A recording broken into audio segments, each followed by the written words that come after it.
வணக்கம் நண்பர்களே, AKS creative கிரியேஷனுக்கு உங்களை அன்போடு வருகிறேன். இன்றைக்கி நம்ம பார்க்க போகிறது பார்த்திங்கன்னா, ஒரு ஈஸியான ஒரு பணியார ரெசிபி தான். இது வந்து ஈவினிங் ஸ்நாக்ஸாக செஞ்சு கொடுக்கலாம், இல்லை மார்னிங் வந்து பிரேக்ஃபாஸ்ட்டாக கூட நீங்கள் செஞ்சு கொடுக்கலாம். வாங்க இப்போ எப்படி பண்ணுறதுன்னு சொல்லி பார்க்கலாம். இப்போ ஒரு பவுலில் ஒரு டம்ளர் அளவுக்கு இட்லி அரிசி எடுத்திருக்கேன். எந்த டம்ளரால் அரிசி அளந்தோமோ அதே டம்ளரால் ஒரு 3/4 டம்ளர் அளவுக்கு கடலப்பருப்பு எடுத்துக்கிட்டு இது ரெண்டையும் நல்லா தண்ணி ஊற்றி 1 மணி நேரம் நல்லா ஊற வச்சிடணும். அதுக்கு முன்னாடி நம்ம சேனல் நீங்கள் இது வரைக்கும் சப்ஸ்கிரைப் பண்ணணும்னா பக்கத்தில் இருக்க ரெட் கலர் சப்ஸ்கிரைப் பட்டன் அமைக்கி நம்ம சேனலை சப்ஸ்கிரைப் பண்ணிவிடுங்க. கூடவே பக்கத்தில் வர பெல் பட்டனையும் ப்ரெஸ் பண்ணிவிடுங்க. அதில் ஆளுங்கிற ஆப்ஷன் வரும், அதையும் செலக்ட் பண்ணிவிடுங்க. அப்போ தான் நம்ம சேனலில் போகிற எந்த வீடியோவும் உங்களுக்கு நோட்டிஃபிகேஷனில் உடனுக்குடனே வந்து சேரும். இப்போ 1 ஹவர் ஆயிடுச்சு. இப்போ ஓப்பன் பண்ணி பார்த்துடலாம். இப்போ ரெண்டுமே நல்லா ஊறிடுச்சு. அரிசியை ஒரு மிக்ஸி ஜாருக்கு மாற்றிடலாம். கொஞ்சம் போல் தண்ணி சேர்த்துட்டு இதை நல்லா ஃபைனாக அரைச்சி எடுத்துக்கலாம். இதை அப்படியே ஒரு பாத்திரத்தில் நம்ம மாற்றிடலாம். அடுத்து நம்ம பருப்பு அரைச்சிக்கலாம். பருப்போடு பார்த்திங்கன்னா தேவையான அளவு உப்பையும் சேர்த்து இதை போல் ஒரு பதத்துக்கு அரைச்சிட்டு நம்ம அதை ஏற்கனவே நம்ம அரைச்சி வச்சுருந்தோம் இல்லைங்களா அரிசி, அதோடு சேர்த்து நம்ம வந்து கலந்துக்கலாம். உப்பு வந்து ஏற்கனவே நான் சேர்த்துட்டேன். இப்போ இந்த மாவுக்கு வந்து ஒரு தாளிப்பு நம்ம ரெடி பண்ணிடலாம். அதுக்கு ஒரு கடாயில் ஒரு 2 ஸ்பூன் அளவுக்கு தேங்காய் எண்ணெய் சேர்த்துக்கிறேன். இந்த டிஷ்ஷுக்கு வந்து ரொம்ப வாசனையும் டேஸ்ட்டும் கொடுக்கக்கூடியது இந்த தேங்காய் எண்ணெய். இது ஒரு முக்கியமான பொருள்னு சொல்லலாம்.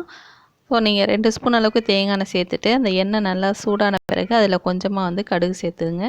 கடுகு பார்த்திங்கன்னா நல்லா பொரிய ஆரம்பிச்சிருச்சு. இப்போ ஒரு 2 காஞ்ச மிளகாய், அதோட கொஞ்சம் போல் பெருங்காயத்தூள் சேர்த்துட்டு அதுவும் நல்லா பொரிஞ்சிடணும். பெருங்காயமெல்லாம் நம்ம தாளித்து வச்சுருந்த அந்த பொருட்களெல்லாம் அந்த மாவோட நல்லா கலந்துடலாம். சேர்த்துட்டு அடுத்து பார்த்திங்கன்னா தேங்காய் வந்து பழுப்பெல்லாம் அது போல் கீறி வச்சுருந்தேன். தேங்காய் எந்த அளவுக்கு இந்த டிஷ்ஷுக்கு முக்கியமோ அந்தளவுக்கு இந்த தேங்காவும் ஒரு தனி சுவை கொடுக்கும். அதனால் அதையும் சேர்த்து நல்லா கலந்துடுங்க. கண்டிப்பாக வந்து தேங்காய் வந்து எந்த அளவுக்கு போட்டாலும் இன்னுமே நீங்கள் கூடுதலாக போட்டால் கூட சுவை வந்து ரொம்ப நல்லாயிருக்கும். இப்போ வந்து பனியாரம் ஊற்ற வேண்டிய அந்த கல்லில் வந்து நல்லா சூடு பண்ணிவிட்டு அந்த கல் சூடான பிறகு இதுலேயும் வந்து தேங்காய் கொஞ்சம் கொஞ்சமாக எல்லா குழிகள்லேயும் நம்ம ஃபஸ்ட்டு ஃபில் பண்ணிடலாம். இப்போ நம்ம ரெடி பண்ணி வச்சுருந்த மாவு வந்து எல்லா குழிகள்லேயும் கொஞ்சம் கொஞ்சமாக வந்து ஊற்றிடலாம். இதை வந்து அடை போலவும் நீங்கள் ட்ரை பண்ணலாம். ட்ரை பண்ணாக்கா நீங்கள் மாவு இன்னும் கொஞ்சம் திக்காக ரெடி பண்ணிக்கணும். அதாவது தண்ணி ஊற்றி அரைக்கிறத வந்து கொஞ்சம் குறைச்சிக்கணும்.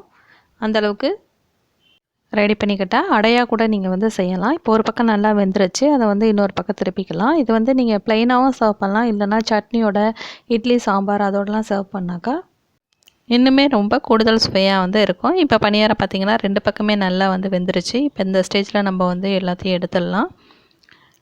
இது பார்த்திங்கன்னா குழந்தைங்களுக்குலேருந்து பெரியவங்க வரைக்கும் எல்லாருக்குமே ரொம்ப பிடிக்கும். கண்டிப்பாக அதை ட்ரை பண்ணி பாருங்கள். இதில் வந்து நம்ம பருப்பெல்லாம் சேர்த்துருக்கிறதுனால மேலே வந்து நல்லா கிறிஸ்பியாக இருக்கும், உள்ளே பார்த்திங்கன்னா நல்லா சாஃப்டாக இருக்கும். இப்போ நமக்கு சுட சுட ஆவி பறக்க வந்து பனியாரம் வந்து ரெடியாக இருக்குங்க. கண்டிப்பாக இதை ட்ரை பண்ணி பார்த்துட்டு எப்படி இருந்ததுன்னு கமெண்ட்ஸில் சொல்லுங்கள். இந்த வீடியோ கண்டிப்பாக உங்களுக்கு பிடிச்சிருக்குன்னு நினைக்கிறேன். பிடிச்சிருந்தால் மறக்காமல் லைக் பண்ணுங்கள். அதோட உங்கள் ஃப்ரெண்ட்ஸ் அண்ட் ரிலேட்டிவ்க்கும் ஷேர் பண்ணுங்கள். முக்கியமாக கமெண்ட் செக்ஷனில் கமெண்ட் பண்ண மறக்காதீங்க. வேறு ஒரு இன்ட்ரெஸ்டிங்கான வீடியோட உங்களை மீண்டும் சந்திக்கிறேன். வணக்கம்.